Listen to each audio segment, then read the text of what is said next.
Hey guys, welcome back to the channel Everyday Carry for the Everyday Guy. So today's video is going to be a EDC Q&A video. I've sort of consolidated all my outstanding questions and I'm going to answer them, but I'm going to answer them more holistically. So if you are a particular person who's asking a question about knives or guns or ammo or training, whatever it may be, your question will be answered, but it's not going to be directed at you personally. Those of you who don't know, you can ask me anything by DMing me on Instagram or inboxing me on Facebook, and I'll ask and answer your question on the channel. The problem is I've gotten so much lately, it's sort of built up quite a repository of questions, and I just thought if I don't do it, I'm never going to get around to it. So this video is going to be that, and then also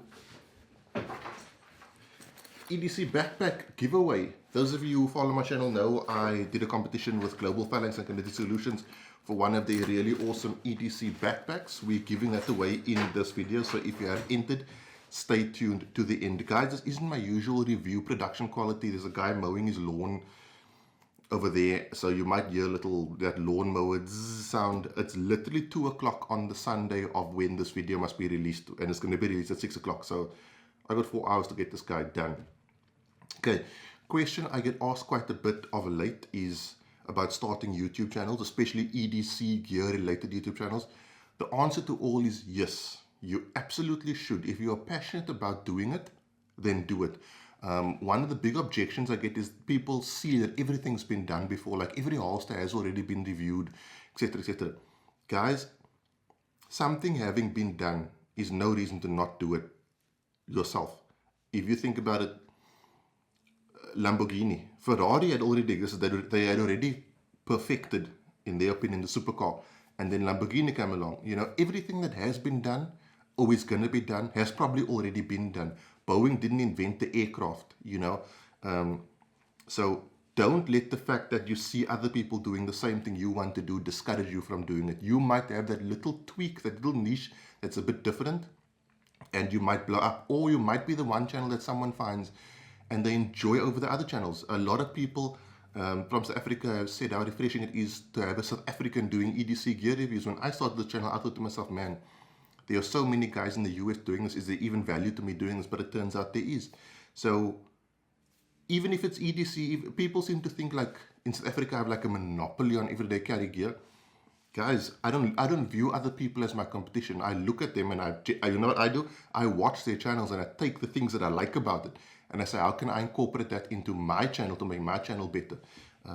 And I offer them the same assistance. If anyone asks me for help with their channel, I tell them all my secrets, you know? So I've always said there's enough room at the table for all of us to eat. So there's no reason for you to not do what I'm doing or what someone else is doing. If you want to review cars, houses, video games, do whatever you want to do. Enjoy your life. You have one shot at this, and I guarantee you, if you don't start it now, 5 years down the line, you're going to wish you did. So whatever you want to do on YouTube, review, get on camera, just have fun. Go for it.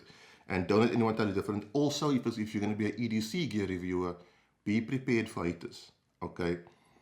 The beautiful part about it is the haters never create anything. They are literally keyboard jockeys. That's all they do, right? You generally never see them in person. And when you do see them in person, from personal experience, they are the most meek, mild people you've ever come across in your life. And you're like, where do you get your online persona from? You know, so be prepared for hate, but don't let it bother you. Haters are everywhere, and haters don't hate on bad stuff, right? You don't see anybody booing a bad soccer player. It's the good ones that get booed the most. So, food for thought. Next question, range ammo. Carry ammo. Guys, holistically, I carry Winchester Ranger 127 grain plus P, right? I carry it because I carried it from pretty much day one. I've got few hundred rounds of this through my firearm, and I've never had any issue. I would just say that you should, it is daytime, guys, so please don't freak out about what you just saw. Sound might break into my house right now. I'm not going to be that guy, okay? Day or night, if I'm up, I'm ready. So Winchester Ranger 127 grain plus P is what I carry. I don't have any experience with any other carry ammo, and it's the only carry ammo I'm going to recommend because I've used it, I've shot it, it's been through my gun, I've never ever had a single issue with it. Only thing I would say is cycle your carry ammo, guys, right? Like, you don't want the first time you ever shoot with your carry ammo to be the time that you need it. I would say 6 months, cycle out your carry ammo, go to the range, do some practice with your carry ammo. You will feel the difference. Or at least I do. You will feel a difference in kick, right? With carry ammo versus your range ammo. It could be my imagination. Guys who know this, maybe comment down below if I'm crazy or not, but I do feel a difference in recoil with my carry ammo versus my range ammo. Training. People have been wanting to know, what is my mindset behind going to training, especially because I do this YouTube thing. There's always that expectation, right? Everyone expects YouTubers to be like outstanding at everything. Guys, I'm average at everything. What's it guy's name? Eric Thomas? I have average skill, but phenomenal will, right? I'm that guy who will be at the range today, be the worst shooter on the range, and then be at the range tomorrow again, and be the worst shooter on the range, and then I'm relentless, okay? I'm not an overly talented guy. Everything I do, even when I was doing Muay Thai, I have asthma, right? So anything physical takes me a lot longer to become accustomed to than anyone else. I always had to train twice as hard to achieve half the results. I'm not a natural fighter. I'm not a natural shooter. I'm not someone who just picked up the firearm and shot. So firstly, training. Ego, out the door. Don't bother with ego at all. Walk in there under the assumption and acknowledgement that you are going to be the worst person on that course. Come to terms with it and move on. It is not a big deal. You are there because you are the worst person on the course. The person who's the best person on the course, they don't need to be there, right? If someone is doing everything with flying colors 100%, I don't say they don't need to be there, but they are the example. But I never want to be the best person on the course. If I've paid 5,000 Rand to do a course and I show up there and I'm like, just killing it, I think to myself, man, I just wasted 5 grand, right? I want to be the worst guy on the course. So when I come home, my whole mindset's shifted. Case in point, my course up in Johannesburg where I was training with Bravo Tactical Africa and Kinetic Solutions Global Phalanx, my understanding of accuracy changed entirely. Those guys are pinging steel from 50 meters away with irons consistently and good cadence. And I'm like sitting there thinking, man, this is a whole new level, to the point where so one of the things I brought back, and I talked to Adrian from Kinetic Solutions about this quite a lot, is prior to that course, accuracy was if you hit something in about that size hole, and you're aiming for the center and it comes in around there, that's accurate, right? Adrian has put me onto the notion of you need to hit exactly what you're aiming at. Like exactly. If you have time, you need to hit exactly what you're aiming at. And that's where this target has come in. So when I train at 10 meters, right? You see that red circle? I want to hit that red circle. Exactly in that red circle. That red circle is only the size of my fingernail. And I'm not too bad. I'm getting there. There's some, can you see this? There are some flyers. But even this is not acceptable. I want to be able to put a shot in that. If there's no pressure of time, and I can take my time, boom. I need to be able to put a shot in that red circle at will. If someone says to me, Ryan, no rush, just take your time. So that is where my level, that is one of the things that changed for me when I saw those guys shoot, and I was like, man, these guys are on another level of accuracy. If you ever get the opportunity to do a marksmanship course with Bravo Tactical Africa, JC and Heinke, those guys put rounds where they want it, right, with deliberacy, at speed.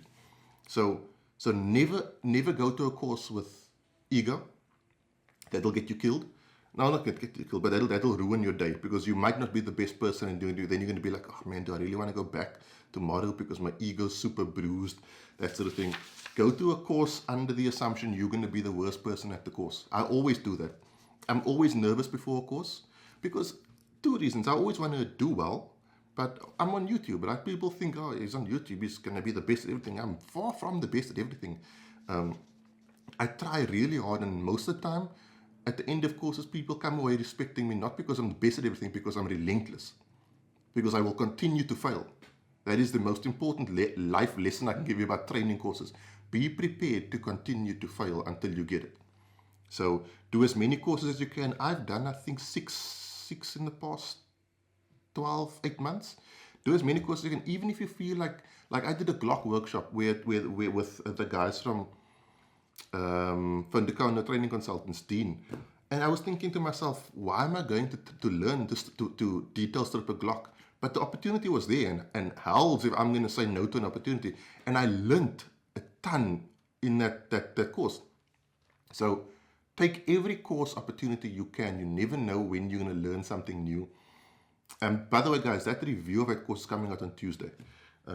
So knives. Okay, courses. Do as many as you can. Go in there with the assumption that you are not going to be the best, and go in there to learn. And if you are the best, ask the instructor, what's the next level up? I want to be at the course where I'm the worst person on the course. Knives. People ask me what I look for in knives quite often, and it's more than likely based on my review of this knife, the Mojo Knives Small Karambit. So I'm going to take you what I look for. I'm going to take you through what I look for in knives. First of all, accessibility. The knife has to be able to come out of the sheath. Whether I get a perfect grip, you see, I don't have my finger. So this is perfect. That's imperfect. But I can still use this, right? This is still I can still jack someone up with this. It doesn't have to be perfect. I just have to be able to access it in a pinch. It has to be concealable. I have to be able to carry it quite easily. It's got to do a certain amount of damage. Southwest Ulsters. This thing, I mean, this thing is a legal prison shank as far as I'm concerned.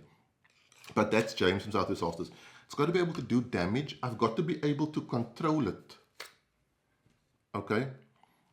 I don't want the knife getting away from me. I actually learned something. I'm doing my review of the Mojo Knives push dagger, and no one knows this, right? And I think I'll say it. You guys know I did Muay Thai, right? And so the push dagger is something you hold in a fist type motion. And I was practicing with it in my left hand and my right hand, jabbing at things. And when I moved it over to my right hand, my training kicked in, okay? And I have this thing that I do from my Muay Thai days. Now I've got a chair here, so a table here, so it's not going to look quite natural. But as I punch, I bring my other hand up to defend. Do you see how close this knife gets to my eyes? Similarly, with this hand, so my left hand would generally be forward, and I know this looks weird right now, but so this hand would go out, this hand would come up to defend. Similarly, if this hand comes out, see how close it's getting to my eye? Something that I've never seen anyone talk about when it comes to push daggers, right? Which either they just don't acknowledge or they haven't tried.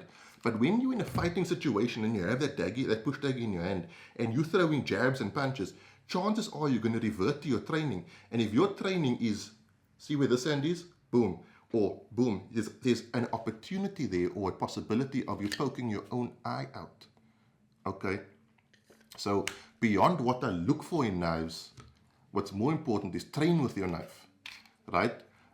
It's always nice to have a training blade, but a lot of guys don't make them simply because of cost. And I get it, right? We want people to have the tools, but they're so expensive, you know, to make, like you're selling 2 knives for the price of 1, and people just don't go for it. Only the really, really trained guys are the guys who are going to go for it. And if you're running a business, you've got to make sales. So the old classic K-bar. This is nice because if I bring it up to my face, do you see what I'm saying? Whereas if it was a push dagger, do you see what I'm saying? So, you know, on the other side, if you're going with a reverse grip, and for whatever reason you are throwing punches, bam, bam, you see? Nothing stabbing myself. So I would say decide what is going to work for you, but the things I look for is the ability to draw the knife, the ability to retain the knife. People think when I say retain, I mean retain in a scuffle. That's not what I mean. It's partly what I mean, but what I mean is, guys, is the training pistol, is if I need to run my pistol, I can without losing the knife. If I go for the standard blade, like this, I can't run my pistol. It becomes loose in my hand, and that's going to go out of my hand the first time I fire a shot. And then I've left the knife on the floor. Anyone who's trained with anyone who's actually been in combat knows you never leave your tools on the floor. You don't even leave mags on the floor. When I train with Dean from Fundikono, you do not drop a mag. You administratively reload your bag. You tuck it in your pocket, you put that thing in your mouth. It doesn't matter what happens. You do not drop your mag on the floor unless it is the difference between life and death. I don't think I've actually ever trained with Dean where he says drop your mag on the floor. Yeah. And Dean, those of you who don't know, Dean is active. When I say active, I don't mean active as in he goes to gym. I mean active as in he's in combat, right? So, and he's an absolute wealth of knowledge. So you don't leave toys on the floor.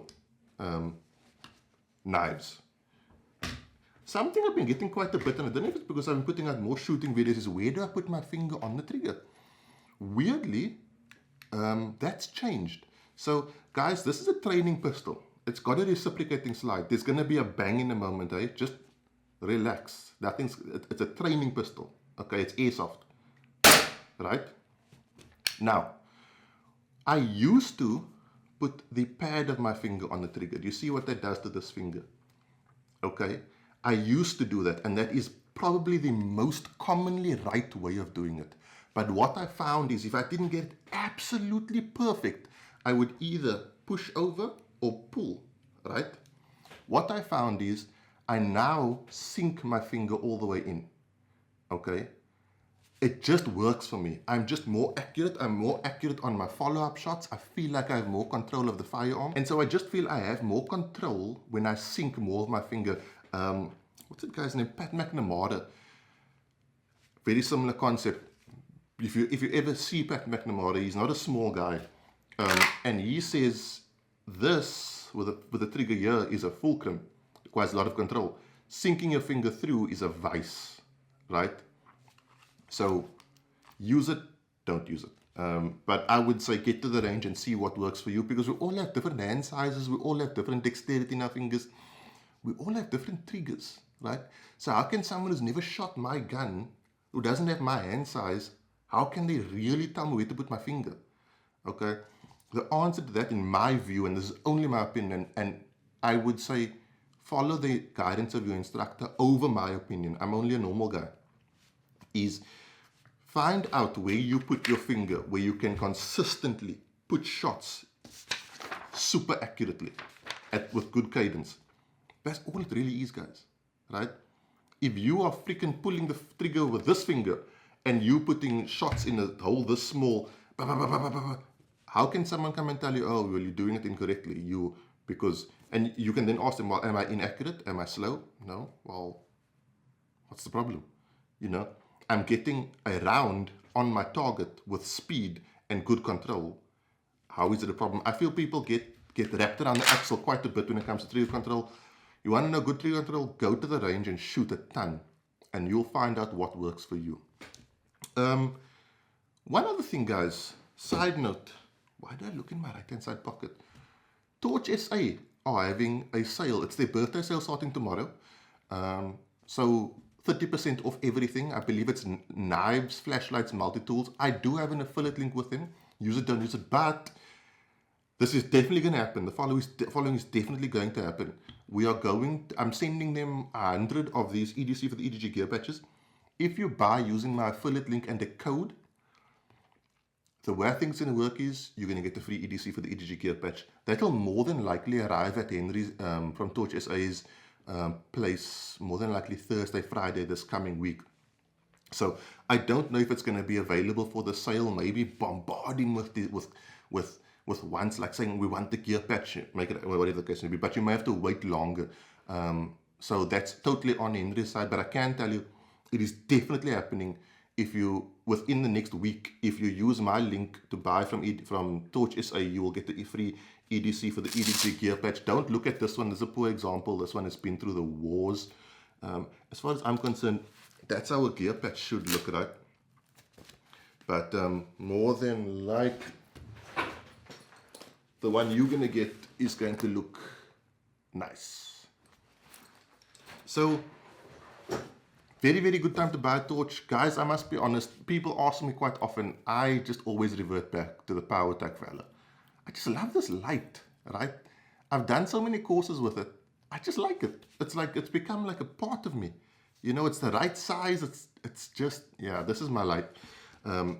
But torches, they pretty much have every kind of flashlight, a wet lamp or knife or power or multi-tool you are looking for.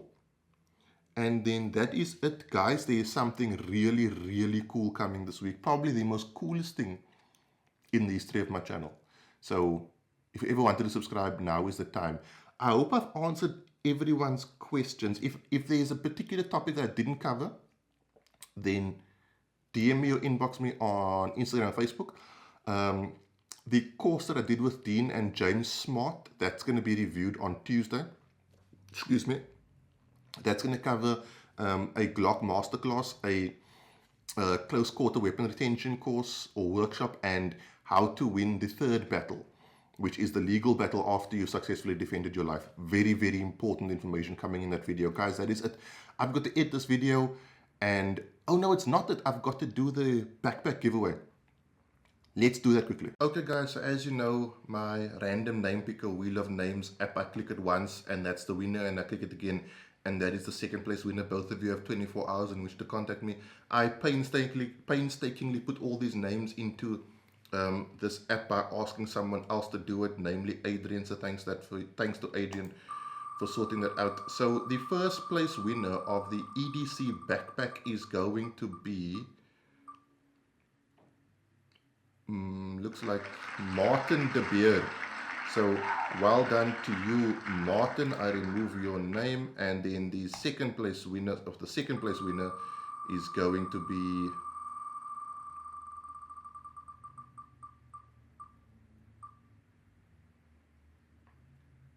Werner Ulrich Low. So Martin, Werner, well done to you guys. Remember, you have 24 hours in which to contact me, or it rolls over to the second place winner. If he doesn't contact me, I give it to a guy in the street.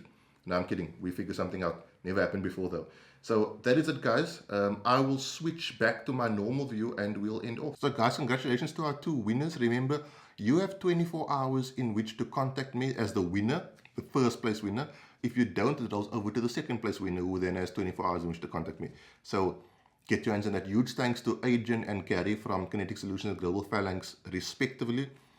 I'm off to edit this video, and while you actually won't know that I'm off to edit because it'll be done by the time you see it. But yeah, I've got a few hours. That's it, guys. Have a good week. Be safe, trainer. I'll see you in the week for a vlog and a really, really cool thing from my channel.